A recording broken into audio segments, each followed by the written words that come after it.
C'est un début de vidéo un peu différent quand même. Aujourd'hui on parle urbain, active. Moi je suis avec un Vado. Charles a le terreau équipé. On va vous faire quelques exemples dans la vallée de ce que c'est de se déplacer en vélo et combien de temps ça prend pour aller à la poste, la banque, magasin de bricolage. On vous emmène avec nous, on a chronométré et on va faire un petit débrief après au magasin pour comparer avec les temps en voiture. Et en plus de ça, il fait un temps magnifique pour une fin d'octobre. Donc c'était l'occasion rêvée pour en parler. À la de suite.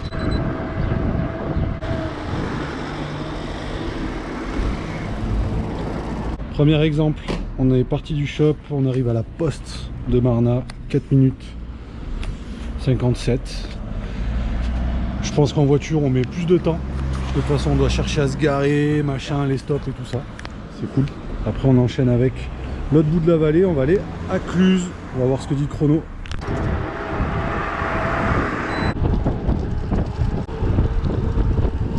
Alors pour ceux qui connaissent le coin, on est sur la piste cyclable qui longe l'arbre, qui traverse toute la vallée. On peut quasiment faire de Genève à Salanches. Quasiment tout par la piste cyclable. Super pratique. C'est assez joli, on s'en sert souvent en vélo de route. Mais avec les vélos urbains, c'est d'autant mieux de le prendre parce qu'on est plus en sécu. Même si sur ces vélos-là, on a des éclairages, comme vous avez pu le voir sur le vélo de Charles tout à l'heure. Sur le mien, sur le Vado, le bip bip que vous entendez, c'est un radar Garmin Varia intégré qui nous prévient des voitures, donc c'est plutôt cool. Donc là, ça fait 17 minutes, vous voyez qu'on est parti du shop. On s'est arrêté à la poste. On est reparti au centre-ville de Cluse. Et je pense qu'on met un quart d'heure, 20 minutes à peu près. Quelque chose comme ça. De toute façon, on fera le petit récap à la fin avec tous les détails des trajets pour que ceux qui nous suivent, les locaux, ils savent à peu près à quoi ça correspond normalement en voiture. On est arrivé au centre de Cluse, 21 minutes, un tout petit peu avant 20 minutes, donc on a mis un quart d'heure pour faire Marna Cluse par la piste cyclable. Là on retourne à l'autre bout de la vallée à Thiers, entrepôt du bricolage, on va faire quelques courses pour l'atelier. Let's go. On en parlait juste avant avec Charles, en off. C'est vrai que d'avoir des pistes cyclables comme ça, on est en dehors de la circulation, c'est plutôt cool. Ça permet d'être plus serein, même si bon, on n'est pas dans une grande ville, donc sur la route ça va, mais faut être déjà un petit peu à l'aise. Et c'est vrai que ça, d'avoir des infrastructures comme ça, alors c'est cool, mais on en manque quand même. Hein. S'il y a des personnes de haute responsabilité et de pouvoir qui nous regardent, j'espère, on en manque, ils nous en font encore plus. Parce que du coup on est vraiment serein à utiliser, et ça pousse les gens à utiliser le vélo ou autre moyen de déplacement un peu plus vert, on va dire, et agréable. Donc il faut que ça continue. Donc là on est à 39 minutes sur le chrono. En gros, je sais pas combien on a fait de kilomètres, on le verra après dans le petit récap. Parti du shop, on est allé à Marna à la poste, on est allé en centre-ville de Cluse, là on traverse la vallée pour aller à Thiers.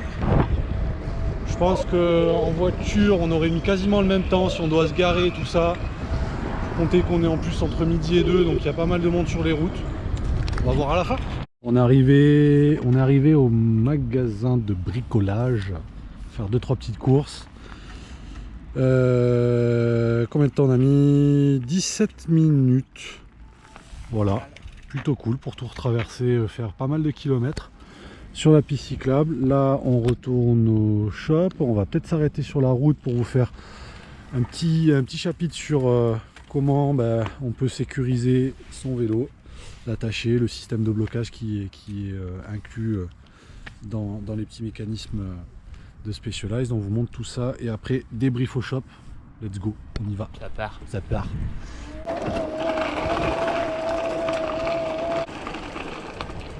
Ça a arrêté plus bel endroit de la vallée du monde sans être trop voiture. Ah ouais.